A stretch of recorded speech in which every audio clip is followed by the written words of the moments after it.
Ou errou na análise? Lula blefou ou errou na análise do embate com Flávio Bolsonaro? A nota aqui foi de antes de sair a Paraná Pesquisas. Sairá a Quest. Eu tô, verdadeiramente, eu não tô em torcida. Eu realmente acho, sem torcida, que o Flávio estará numericamente na frente de Lula na Quest. Porque saiu Atlas Intel, Flávio cresceu. Saiu Paraná Pesquisas, Flávio cresceu. Em ambas. Mesmo comportamento. Flávio e Lula estavam empatados numericamente. E Flávio está crescendo mais do que o Lula. Então, assim, mesmo com desconto do petismo do Felipe Nunes, parceiro do Thomas Trauman e da Globo News, eu acho que o Flávio, nessa da Quest, nessa próxima, ele já vai estar numericamente à frente. Isso tem um peso, sabe? Você chegar pra conversar com as pessoas e falar, cara, o Flávio tem primeiro, velho. Vamos votar logo pra gente ganhar, sabe? Mudar o país, ninguém aguenta mais. Não tá vendo aí, porque a maior parte do Brasil já vai votar no Flávio. Que todo mundo sabe, porque o Lula não dá. Mas enfim, a Rosiane Kennedy, a nota foi boa essa aqui. Ela traz um ponto central e vai fazer muito mais sentido quando a gente falar um pouco mais das confusões da direita. Mas ela começa falando assim, que até o final do ano passado, o discurso que predominava lá no Planalto era que enfrentar um herdeiro direto da família Bolsonaro seria o melhor dos mundos. Ah, assim, tomar que seja um Bolsonaro nas urnas. A lógica era de que a rejeição ao sobrenome garantiria um teto eleitoral intransponível para a oposição. No entanto, o que parecia um cenário controlado revelou-se um blefe ou um grande erro de análise do Lula diante do crescimento do Flávio nas pesquisas. Na Atlas Intel, desta semana, Flávio registrou 47,6 e Lula 46,6 eventual segundo turno. Tá ganhando, né? A estratégia petista de apostar na polarização direta com a família Bolsonaro visava transformar a eleição de 26 em uma nova edição de 22. Contudo, os levantamentos mais recentes apontam para uma armadilha. Com o clima plebiscitário, o eleitor não está mais julgando o passado de Bolsonaro, mas sim respondendo a seguinte pergunta: Lula merece mais 4 anos no governo? E a resposta, vocês sabem, definitivamente não. A pesquisa da Genial Quest, divulgada neste mês, mostrou uma inversão de humor perigosa para o governo. Pela primeira vez, o medo da continuidade do governo Lula superou numericamente o temor do retorno da família Bolsonaro ao poder. Além disso, a desaprovação do governo cresce em redutos antes inabaláveis, como o Nordeste. Flávio é a voz de Bolsonaro, com a modulação que o núcleo duro do PT não previu efeito. O Flávio não tem caído em pegadinhas. Olha só. Comentamos isso, como é fácil defender o Flávio Bolsonaro. Ele não cai em pegadinhas. Desde que começou a campanha, o único episódio que o Flávio foi alvo de críticas, ele não foi alvo de críticas do eleitor de centro, do cara que pode votar nele. Ele foi alvo mesmo, óbvio que deve ter alguém que não é bolsonarista e tá pensando em votar nele que ficou chateado, mas majoritariamente as críticas que ele recebeu no seu único episódio foi nessa questão da misoginia. Veja só, né? Inclusive da turma que cobra a união da direita. Enfim, Flávio Bolsonaro, com a modulação que o núcleo do PT não previu o efeito. Além disso, isso a gente já falou várias vezes, Flávio tem uma possibilidade que nenhum outro candidato da direita teria condições de fazer na avaliação dos próprios correligionários. Em razão de seu sobrenome, há uma complacência maior do eleitorado bolsonarista, e tem mesmo. Se fosse outro, Ave Maria, eu já tinha jogado já tinha atropelado com um caminhão. Um exemplo citado por lideranças do PL foi a recente postagem de Flávio utilizando a linguagem neutra a todos. Seria um aceno a outros grupos ou uma ironia fina? Eu acho que foi ironia. Mas independente disso, pessoas envolvidas na pré-campanha perceberam que os internautas manifestaram essa dúvida. Houve eleitor dele irritado com a postagem, mas o saldo final foi considerado positivo e ainda provocou os adversários petistas. Aliados de Lula admitem reservadamente que o eleitor conservador aceita provocações e acenos que só um Bolsonaro pode fazer sem parecer traidor da causa. É igual na hora de dividir a direita. Tem alguns adversários e não dá pra bater de frente. Você tem que ir pela borda. Ainda mais quando você não tem o sobrenome Bolsonaro. Tem algumas brigas que só dá pra realmente eu correr quando você tem o sobrenome Bolsonaro. Aí você vai sem medo de ser feliz.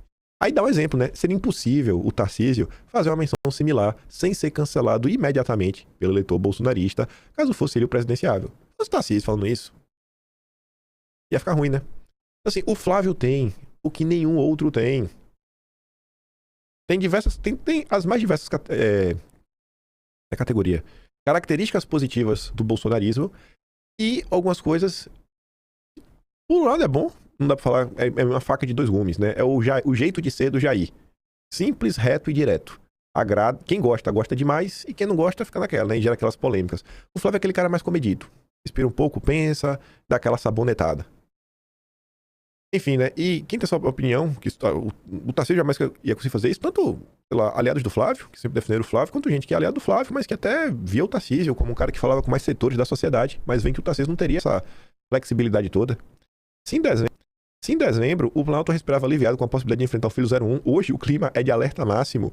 Flávio é um adversário que aprendeu a usar as armas da polarização com polimento que o pai não teve.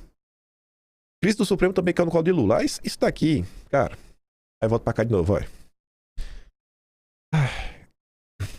Um dos temas se chamará... Cadê? Aqui, ó. A bomba estoura no colo do Lula. Ao longo de todo o mês de março, o jornalismo se debruçando. Né? Clima de Lava Jato provocado pelo Master, INSS assombra a campanha de Lula. Pesquisa interna traz alerta para Lula. Né? Corrupção tava em alta. Aí o Caio Junqueira falando, ó, o PT não tá conseguindo aí, né? Tirar do colo e querer colar no colo de Bolsonaro. Caso Master dilatando no plano sobre a imagem de Lula. Petista verde estratégico em incensar caso Master. Aí veio o Josias falando disso. Lula criticou Toffoli de Moraes, mas agora Dagnado quer poupar o Supremo, porque ele não sabe o que fazer. A longa reunião fora de agenda Lula com o certo grupo na Alvorada pra ver como lidar com a crise. Enfim, é falar do incômodo, Lula recebe alerta pra baixar o tom. Ó, eu sei que você quer tirar o Master do colo, mas não vem falar do Supremo. Governo busca Tom in Time para responder sobre o desgaste do Supremo. Governo busca se afastar do Supremo para evitar desgaste do caso Master. Governo evitará embate com o Supremo ao abordar caso Master. Supremo reage com irritação a debate de reforma do judiciário em meio à crise, que era um dos caminhos que o Lula achava que poderia seguir para tirar o caso do Master do colo. Com relação à vista, o governo Lula age para se descolar do caso Master. Escândalo Master impacta os números de Lula. André Mendonça virava de fake news. Aqui é mostrando o impacto estava tão grande que os petistas começaram a atacar o Mendonça, a criar fake news para ver se desse jeito conseguia se descolar do caso Master. Escândalo contamina as pesquisas, a Zé do clima eleitoral e pressiona Lula a reagir. Aí teve o caso do PowerPoint da Globo News. Aqui é na classe da Globo News. PT avalia incluir reforma do judiciário na campanha Lula à reeleição. Lula vê risco eleitoral e discute com ministros reação política caso Master e endividamento das famílias. Aí a CNN também falando sobre... A CNN, Globo News falando sobre isso e como as pessoas enxergam, né, que Lula e Supremo são uma coisa só. Lula quer reação de campanha sobre o caso Master. E mostrando como o Supremo vai sendo mal visto. Aí estamos aqui de novo, né? Tá todo mundo percebendo. Eu não acho que o Lula vai conseguir se descolar. Então assim, se a turma não investigar o caso do Master e vierem de maracutaia pra uma nulidade, pra terminar em pizza, vocês acham que isso vai cair no colo de quem? Do Lula, né? Olha lá o Lula.